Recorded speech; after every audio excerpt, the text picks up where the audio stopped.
예, 최근 10년 사이에 이 몰래카메라 범죄가 20배 가까이 급증했습니다. 처벌 기준이 모호하다 보니까 사건마다 판결이 엇갈리고 있습니다. 특히 무죄 선고가 이어지고 있으면서 이 국민의 법 감정에 어긋나는 거 아니냐는 지적도 나오고 있는데요. 자세한 내용 사회부 황정현 기자와 짚어보겠습니다. 어서 오세요. 저희가 도입부에서도 말씀을 드렸습니다만 몰래카메라 범죄가 20배 가까이 증가를 했다. 상당히 많이 증가를 한 것인데 자, 어떻습니까? 지금 이 몰래카메라의 범죄가 어느 정도 수준입니까? 네네. 대검찰청 집계에 따르면요. 성폭력 범죄 처벌 특례법상 카메라 등 이용 촬영 범죄가 2014년 기준으로 6,700여 건에 달했습니다. 네. 2005년 341건에 비하면 20배 가까이 증가한 수치입니다. 특히 몰카 사건은 전체 성범죄에서 차지하는 비율도 점차 늘고 있는데요. 2010년도에 1,000건을 넘어서면서 이후 해마다 1.5배 정도 늘고 있는데 2005년 3% 수준에서 2014년에는 전체의 24% 수준으로 급증했습니다. 거의 성폭력 범죄자 4명 중 1명이 몰카 사범인 셈입니다. 네. 상황은 이런데 전에 듣기로는 판사의 해석에 따라서 또 판결이 달라지고 있다고 하는데 맞나요? 예, 맞습니다. 지금 같은 사안에 대해서도 1심하고 2심 또 대법원 판단이 다른 사건이 있었는데요. 7개월간 49번이나 몰카를 찍은 20대 남성에 대한 판결이 바로 그것입니다. 이 사건 내용을 좀 보면 이 남성은 모르는 여성을 엘리베이터까지 따라가서 아내까지 따라가서 몰래 촬영을 했는데요. 당시에 노출이 거의 없고 특정 부위를 부각시키지 않은 48 사진에 대해서는 무죄 판결이 났습니다. 네. 48건이 무죄 판결이 난 건데요. 1, 2심 모두 이거는 무죄로 판결을 했는데 문제는 20대 여성 피해자가 신고한 사진 한 장에서 불거졌습니다.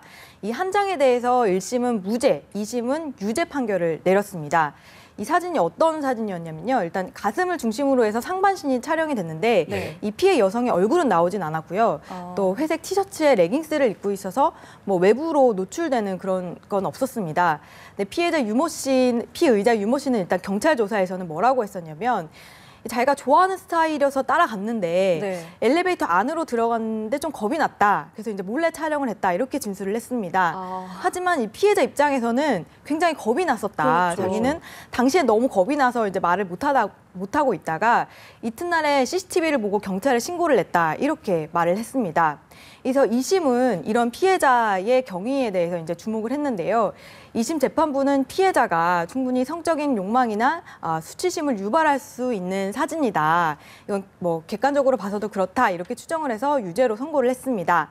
하지만 대법원은 이 피해자의 주관보다는 사진의 객관적인 특성에 중점을 둬가지고 이 객관적인 시야에서 봤을 때는 통상적으로 이렇게 수치심을 불러일으킬 만한 그런 사진은 아니다라는 취지에서 무죄를 선고했습니다. 예, 이렇게 몰래카메라 사건과 관련해서 또 무죄가 내려진 판결이 또 있었다고요? 어떤 사건입니까? 예, 맞습니다. 이 여성의 특정 신체 부위를 찍은 게 아니라 전신을 찍었을 경우에는 처벌 대상이 아니다라는 이런 판결이 있었는데요. 네. 지난해 4월 30대 남성이 지하철역에서 무려 58장의 몰래카메라를 찍었습니다. 예. 이 가운데 짧은 치마를 입고 다리를 꼬고 있었던 이 여성의 전신 사진을 찍은 사진을 포함을 해가지고 총 16장을 무죄로 판단을 한 건데요.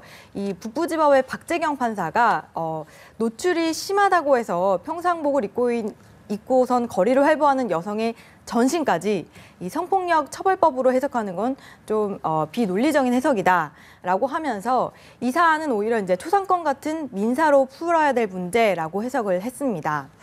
처벌 기준이 정말 모호하다는 생각이 계속해서 드는데요. 네. 최근에 또 술집 여자 화장실에 들어갔던 일도 역시 무죄를 받았나요? 이거 어떻게 됐나요? 네, 맞습니다. 이 작년 3월에 20대 남성이 2차례에 걸쳐서 이제 자신이 일하던 그 술집의 화장실에서 용변을 보는 여성을 촬영하려고 들어갔습니다. 근데 이 부분에 대해서 성폭력 처벌법에 해당되는 그 공중 화장실이 아니다라는 점에서 무죄로 판단을 한 건데요. 예, 대신에 이 사안에 대해서는 법원이 건조물 침입죄로 인정을 해서 따로 무죄를 선고하지는 않았습니다. 다시 말해서 검찰은 좀 더 무거운 죄명을 씌우려고 했었는데 네. 법원에서는 죄형 법정주의에 따라서 엄격하게 법규를 해석을 한 겁니다. 예, 그렇다면 이렇게 사건에 따라서 판결이 엇갈리는 이유는 뭔가요? 아까 말씀하신 대로 기준이 네. 있기는 한데 좀 굉장히 모호합니다. 이 현행법상의 성적인 욕망 또 수치심을 유발할 수 있는 다른 사람의 신체 부위를 몰래 촬영했을 때는 5년 이하의 징역이나 1천만 원 이하의 벌금에 처하도록 되어 있는데요.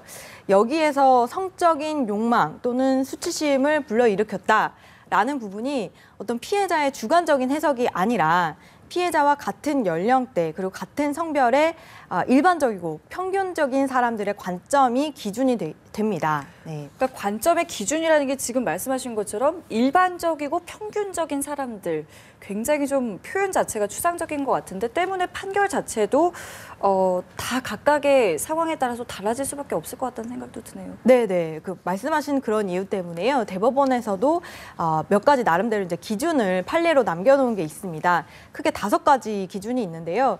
어떤 피해자의 옷차림과 노출 정도, 또 촬영자의 의도나 촬영에 이르게 된 경위, 촬영 각도, 장소, 거리 뭐 이런 게 있고요. 또 촬영된 원판의 이미지와 특정 신체 부위의 부각 여부 등을 종합적으로 판단을 해야 된다. 이런 기준이 있습니다. 근데 이 판례는 이미 2008년도에 나온 판례라서 현재의 국민들의 법감정과는 좀 어긋나는 거 아니냐라는 지적도 나오고 있습니다. 네. 특히 이제 말씀드린 것처럼 뭐 전신을 찍으면은 무죄가 나온다 뭐 이런 판례가 있었잖아요. 그러니까 가해자들한테는 처벌을 피할 수 있는 그런 요령만 늘 것이고 피해자 보호와는 더 멀어지는 게 아니냐 이런 비판도 나오고 있습니다. 예, 지금 뭐 판례도 5가지 정도나 되고 뭐 실제로 이 판결을 내리는 판사 입장에서도 상당히 어려움이 있을 것 같은데 어떻습니까? 네, 일선 판사들도 말씀하신 대로 좀 어려움을 호소하고 있는 그런 상황인데요. 네. 최근에 사실 뭐 패션 트렌드도 굉장히 빠르게 진화하고 있고 휴대폰의 이동통신기도 굉장히 발달을 하면서 사실은 이런 촬영 문제가 사회 문제로까지 대두되는 상황이잖아요. 예. 네, 뭐 구체적으로 어떤 경우에 형사처벌을 할 수 있는지 구별하는 게 일선 판사들 입장에서도 매우 어렵다는 겁니다. 뭐 또 이런 경우도 있어요. 예를 들면은 지금 전신을 촬영했다고는 하지만 화소가 굉장히 좋잖아요. 그러니까 전신 촬영을 하고도 부분만 이렇게 캡처를 해가지고 따로 잘라서 보관을 하게 될 경우에는 그건 또 부위가 되기 때문에 특정 부위가 되기 때문에 좀 이런 부분에 대해서도 어떻게 좀 판단을 해야 되느냐 이런 것도 좀 헷갈리는 부분이 될 수가 있을 것 같습니다. 그러니까 지금 말씀하신 것처럼 몰카 사례가 앞으로 계속해서 늘어날 것 같다는 생각이 드는데 대법원에서 구체적인 판례가 다시 남겨지는 일은 어려운 일인지 좀 이 부분이 좀 궁금하거든요. 네, 저도 그 부분이 좀 의문이어가지고 네. 문의를 해봤더니 법조계 관계자에 따르면은 이 몰카 사례가 대법원까지 올라오는 경우가 드물다고 합니다. 네, 왜냐하면은 이제 피고인과 법정 다툼을 벌이는 검사 또한 판례가 여러 개라면은 항소를 해서 뭐 법적인 다툼을 벌이겠지만 사실상 기준이 유일하게 2008년도에 대법원 판례로 남아있기 때문에 법적인 다툼까지 하기가 좀 어렵다 이렇게 본다는 거죠. 또 아까 말씀드린 것처럼 카메라 기종을 뭐 어떤 기종에 대해서는 처벌을 한다. 또 몇만 화소 이상일 경우에 처벌을 한다. 이렇게 좀 구체적으로 기준을 잡기도 좀 어려운 상황이고요. 통상 대법원 판례 같은 경우는 모든 사건에 적용되도록 좀 중심을 잡아야 하기 때문에 추상적일 수밖에 없다라는 이유도 있고요. 네. 하지만 좀 분명한 것은 이번에 계속 이제 무죄로 나오는 그런 판례들이 현재 국민들의 법감정과는 좀 괴리가 있다라는 지적이 많이 나오기 때문에 이 부분에 대해서는 좀 더 심도 있는 논의가 필요하다라는 겁니다. 네, 알겠습니다. 저희 지금까지 사회부 황정현 기자와 이야기 나눠봤습니다. 고맙습니다.